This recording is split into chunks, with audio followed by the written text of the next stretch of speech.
뭐 인터뷰인지 그 한국일보 선후배 사이더라고요. 그래서 그 이제 신학림 위원장은 84년 입사, 그 다음에 김만배 씨는 92년 입사더라고요. 그래서 선후배 사이에서 뭐 만났다. 뭐 다 떠나서 돈을 받았다는 것은 이거는 도의적, 상식적 그리고 언론 윤리상 있을 수 없는 일이고 그 점에 대해서는 입이 10개라도 할 말이 없다라는 말씀을 좀 드릴 수 있을 것 같습니다. 그리고 그렇다면 정말로 이게 무슨 그 대선 공작용이었냐? 예? 대선 뭐 희대의 대선 공작 사건이다라고 하려면 최소한 공작에 걸맞는 그 스토리가 나와줘야 되는데요. 그냥 이것은 제가 취재를 해보니까 그 2021년도에 20년 만에 김만배 씨 부친 부고 기사를 보고 신학림 전 위원장이 먼저 연락을 해가지고 2021년 9월 15일 성남의 한 커피숍에서 만나서 대화를 한 내용이고 72분 전량을 내일 그 뉴스타파 측에서 전체 공개를 한다고 합니다. 그래서 그 내용 가운데 뭐 대장동 얘기도 있고 자기들 옛날 뭐 선후배 사이의 대화도 있고 뭐 여러 가지가 있다는 거예요. 여하튼 공작을 하려면 최소한 뭐 민주당에서 먼저 입수를 해서 뭐 이것을 뉴스타파에 줘서 뭐 적정한 시간에 관리를 하면서 요때 보도해 줘라라는 뭐 최소한의 뭐 녹음 파일이 나오든지 뭐 거기에 부합하거나 합당할 만한 뭐 내용이 나와줘야 되는데 그건 아니고 그냥 인터뷰 한 건인데 이걸 가지고 희대의 무슨 공작이었다라고 어떤 수사의 가이드라인을 준 것 자체가 문제가 아닌가 싶습니다. 네, 서 변호사님, 공작도 아니다, 공작도 아니고 또 배우도 없다 이런 주장입니다. 어떻게 보세요? 저는 이 사건은 이제 김대엽 공작에다가요 드루킹 공작까지 있었건 정말 이게 최악의 희대 공작이다 이래 보고요. 여기서 이제 그 김만배 씨하고 신학림 씨는 조연입니다. 아하. 이거의 주연은 민주당, 그 다음에 그 MBC나 JTBC 언론, 그 다음에 문재인 정권의 검찰 세 개가 저는 주연으로 봐요. 자. 그럼 여기 검찰이 왜 주연이냐? 그때 그 검찰은요 이미 그 조우영 씨 진술이나 남욱 변호사 진술을 통해서 윤석열 중수위까지 커피 한 타 준 거 알고 있었어요. 그렇다면 이게 전직 검사지만 윤석열 대선 후보가 연루된 문제 아닙니까? 그러면 이게 검찰은 충분히 진술서를 확보하고 있었거든요. 아니라는 걸. 그러면 이게 아니라고 해명했어야죠. 끝까지 침묵을 지켰잖아요. 이게 뭐 어떻게 보면 검찰이 정치 중립을 지킨다 볼 수도 있지만 저는 이게 문재인 정권의 검찰은 우리 윤석열 대통령한테 불리한 거니까 모른 채 했다. 알고 있어도 불구하고 이게 저는 공모다. 이래 첫째 보고요. 두 번째 더 황당한 게 MBC나 JTBC 같은 언론이에요. 이걸 대대적으로 보도를 해요. 자, 언론에서 가장 중요한 게 확인의 뭡니다. 이거 안 하면 언론도 아니에요. 그럼 누구한테 확인해야 돼요? 언론이 조우영 씨한테 확인해야죠. 네. 김만배 씨는 들었던 거예요. 조우영한테. 그럼 전문 증거를 합니다. 아무런 증거 능력이 없잖아요. 김만배 말은 아무 의미가 없어요. 그럼 이게 MBC든 JTBC든 조우영 씨한테 당신이 윤석열한테 커피 태워먹고 이게 들었습니까? 물어봤어야죠. 그럼 조우영 씨가 아닙니다 했을 거야. 그런데 안 물어봤잖아요. 이게 언론입니까? 당사자한테도 안 물어봤잖아요. 아니요, 물어봤는데 답을 하지 않아요. 아니 그렇더라도 인정 안 하면 당사자가 인정 안 하면 보도하면 안 되는 거죠. 인정하지 않았다고 이걸 이게 보도했어요. 대대적으로 보도했잖아요. 김만배 말만 가지고. 이게 저는 언론에서 최선의 취재, 주의 여러 가지 확인을 했느냐. 검찰이든 조우영 씨든 저는 이게 두 번째 의문을 제기하고요. 마지막으로 이게 민주당은 어떻게 내용을 알았습니까? 어떻게 알고 이게 윤석열 대통령 후보 토론할 때도 커피 타준 적 있냐고부터 미리 사전에 그런 질문을 하고 있잖아요. 몸통이 윤석열이라는. 이걸 저는 과연 이게 김만배 씨가 민주당 측에 뭐 정지상이든 말 안 했을까요?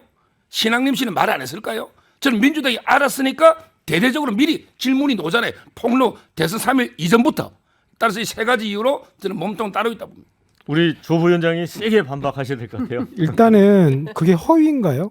누가 허위로 확인해 줬어요?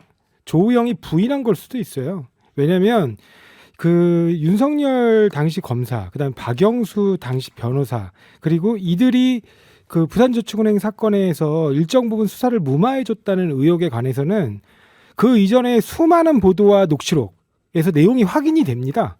그래서 그 내용들에 더해서 커피 한 잔 타줬냐 안 타줬냐만 더해진 거예요. 이게 뭐 대단하게 뭐가 더해진 것처럼 얘기하시지만 그 이전에 이미 정영학 녹취록에 등장하는 남욱의 진술, 정영학의 말, 그 다음에 김만배의 말 이런 내용들 속에서 다 나오는 얘기들입니다.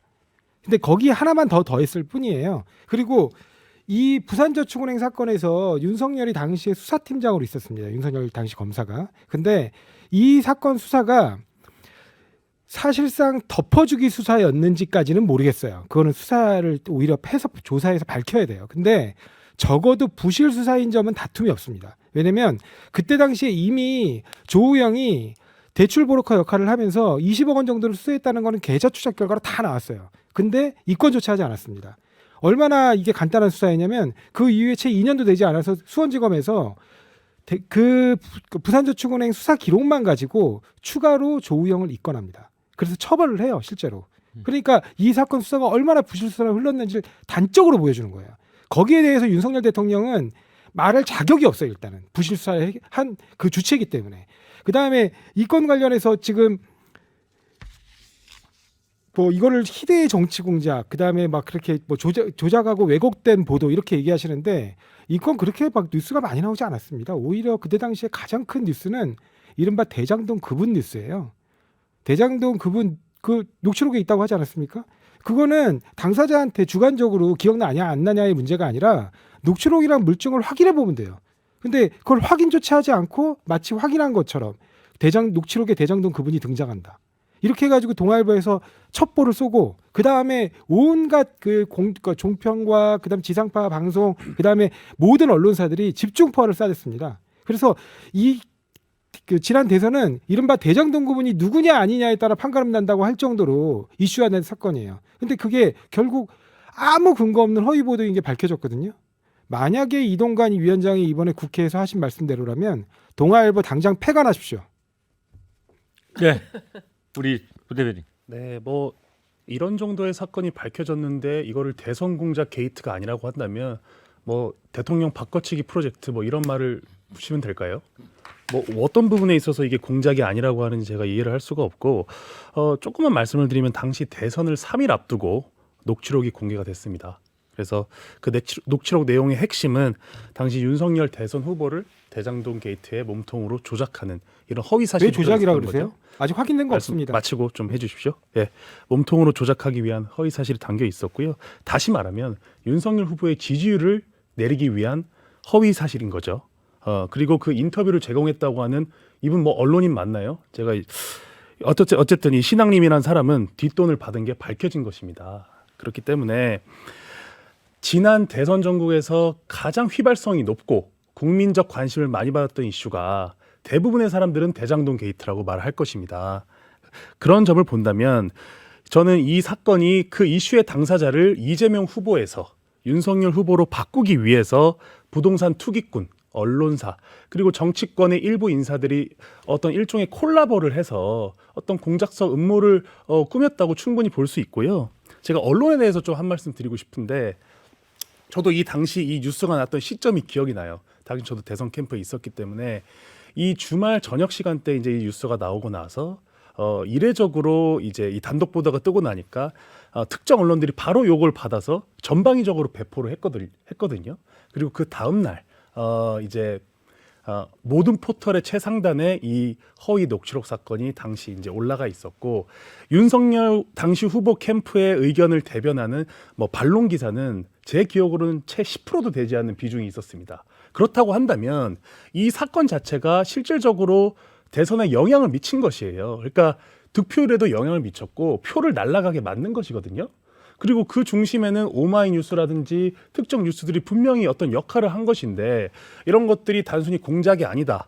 그거는 과한 추측이다. 이렇게 얘기하는 것은 굉장히 어떤 한쪽의 의견만을 반영한 것 같고 제가 마지막으로 한 말씀 드리면 이 가짜뉴스, 이 허위 녹취록 보도가 나오고 나서 가장 먼저 등에 올라탄 선수가 이재명 대표입니다. 그게 중요한 점이에요.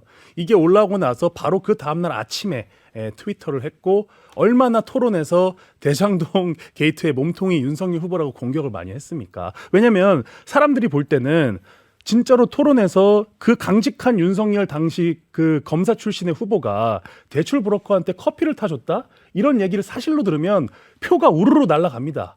그래서 지금 민주당이 공격하는 게 0.7% 차이로 대선에 졌기 때문에 어떤 협치를 해야 되고 지금 저희를 공격을 하고 있는데 0.7%가 아니라 그 사건이 없었으면 7% 차가 났었을 수도 있어요. 아니요. 진짜 그 정도로 영향이 있었기 때문에 이거는 원점에서 다시 한번 좀 검토를 해서 국민들한테 좀 명확히 알려야 되는 사안이라고 생각합니다.